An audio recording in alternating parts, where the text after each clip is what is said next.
চাল কুমড়োর এই রেসিপিটা আপনি যদি একবার খান তাহলে আপনার মনটা একদম ভরে যাবে। হ্যাঁ বন্ধুরা, ঠিকই বলছি। চাল কুমড়ো আর চিংড়ি মাছ দিয়ে এমন মজার রেসিপি আগে খেয়েছেন তো? আজকে আপনাদের সাথে এরকম মজাদার একটি রেসিপি শেয়ার করব বন্ধুরা। চলে আসলাম আমি ব্লগ বাই কাজী হীরা। আশা করছি সবাই ভালো আছেন। হ্যাঁ, আমিও ভালো আছি।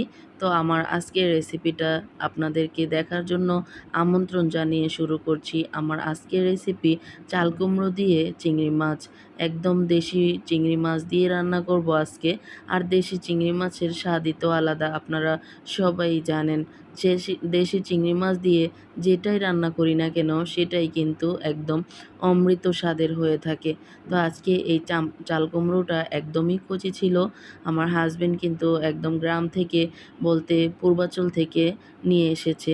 তো এটাকে আজকে আমি মজাদার করে রান্না করব, সেই মজাদার চিংড়ি মাছ দিয়ে। আমাদের সেই চিরচেনা চিংড়ি মাছ, দেশি চিংড়ি মাছ। হ্যাঁ বন্ধুরা, দেশি চিংড়ি মাছ দিয়ে আমরা যেটা রান্না করি সেটাই কিন্তু একদম মধুর মতো স্বাদ হয়ে থাকে। হ্যাঁ, আমার কাছে খুবই ভালো লাগে। তো তার জন্য আজকে সকালে আমি এই সবজিটা রান্না করে নিচ্ছি। এটা দিয়ে আজকে আমরা রুটি দিয়ে খাবো। আর রুটি, পরোটা, গরম ভাত সব কিছুর সাথে কিন্তু এই তরকারিটা একদম জমে যাবে। তো চাল কুমড়োটাকে আমি একটা পিলার দিয়ে ছিলকাটাকে ছাড়িয়ে নিয়েছি।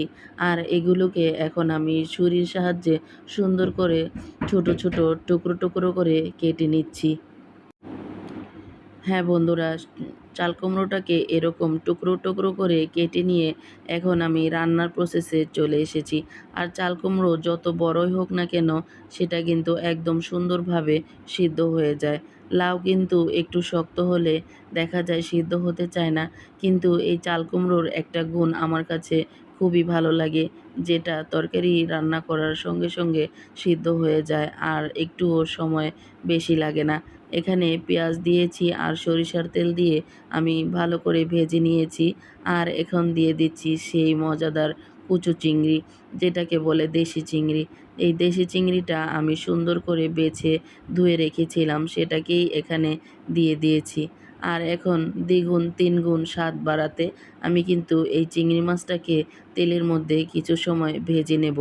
আর এই চিংড়ি মাছটা ভেজে নেওয়ার কারণে কিন্তু এটা থেকে এমন একটি সুঘ্রাণ বেরিয়ে আসে, একদম মধুর মতো বললেও চলে। তো বন্ধুরা, তোমাদের কাছে কেমন লাগে আমি জানি না, আমার কাছে কিন্তু খুবই ফেভারেট এই চিংড়ি মাছের ঘ্রাণটা। এই অল্প একটু চিংড়ি মাছ দিয়ে তুমি এত মজাদার তরকারি রান্না করতে পারবে যেন সবাই একদম খুশি হয়ে খেয়ে নেবে, আর কেউ অন্য কিছুই চাবে না। এই মনে হবে যে এই একটুখানি তরকারি দিয়ে আমরা ভাত খাওয়া হয়ে যাবে। তো এই যে এখন আমি কাঁচামরিচ আর চিংড়ি মাছগুলোকে সুন্দর করে নেড়েচেড়ে তেলের মধ্যে ভেজে নিচ্ছি বন্ধুরা। আর এমন সুন্দর ঘ্রাণ বেরিয়েছে, আমি কিন্তু ঘ্রাণে একদম মুগ্ধ হয়ে গিয়েছি। তো এই যে আমার চিংড়ি মাছটা ভাজা হয়ে গিয়েছে, এখন আমি এখানে কিছু মশলা দেব। একদমই লাইট মশলা দিয়ে আজকে এই তরকারিটা রান্না করে তোমাদের সাথে শেয়ার করব বন্ধুরা। বেশি কিছুই দেব না। এখানে দিয়ে দিলাম স্বাদ মতো লবণ আর হলুদের গুঁড়ো সামান্য পরিমাণ, আর দিয়ে দিলাম সামান্য পরিমাণ মরিচের গুঁড়ো। এখানে ঝালটা হবে কাঁচা মরিচ থেকে। এত বেশি আমি মরিচের গুঁড়ো দেব না, কারণ তরকারিটা দেখতে যতটা সাদা হবে, লাইট হবে, ততটাই খেতে মজা হবে বন্ধুরা। এভাবেই আমি কিন্তু মজাদার তরকারি রান্না করে থাকি।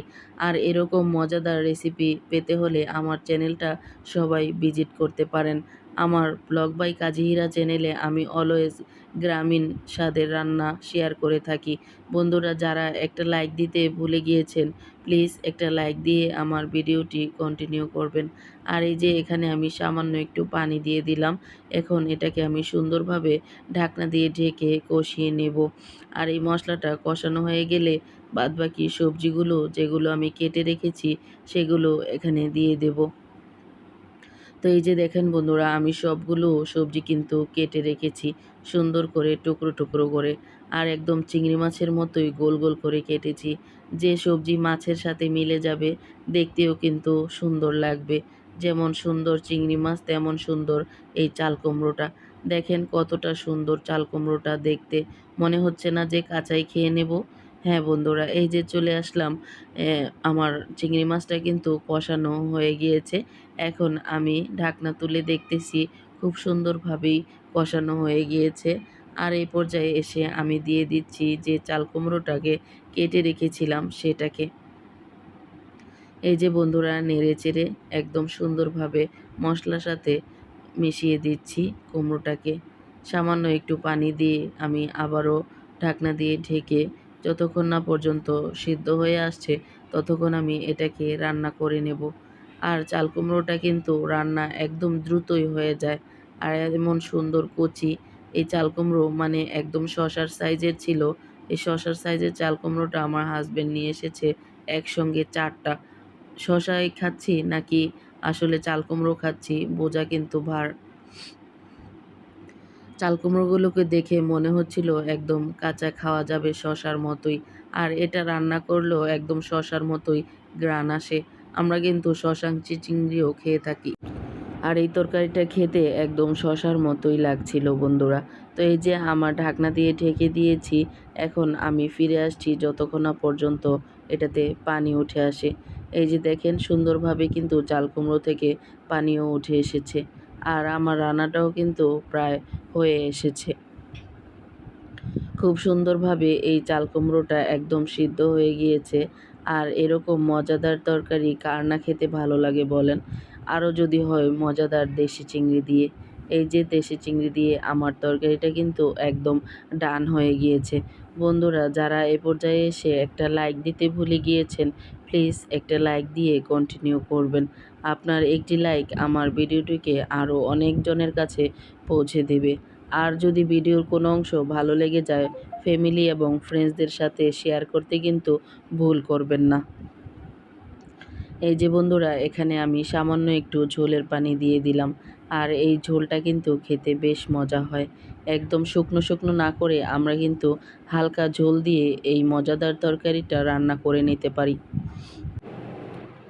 তো বন্ধুরা, অনেক কষ্ট করে এই রান্নাও করি, আবার ভিডিও করি, সব কিছু আপনাদের সাথে শেয়ার করি। অনেক কষ্ট হয় বন্ধুরা। আপনারা যদি যারা ইউটিউবে কাজ করেন তারা অবশ্যই বুঝতে পারবেন যে ইউটিউবে ভিডিও করা, আপলোড করা কতটা কষ্টের।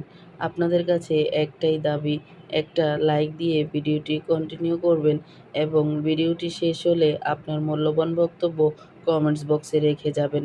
বন্ধুরা, আপনার একটি লাইক আমার জন্য অনেক উপকার হবে। আর আপনিও একটা সোয়াবের মানে অংশীদার হলেন।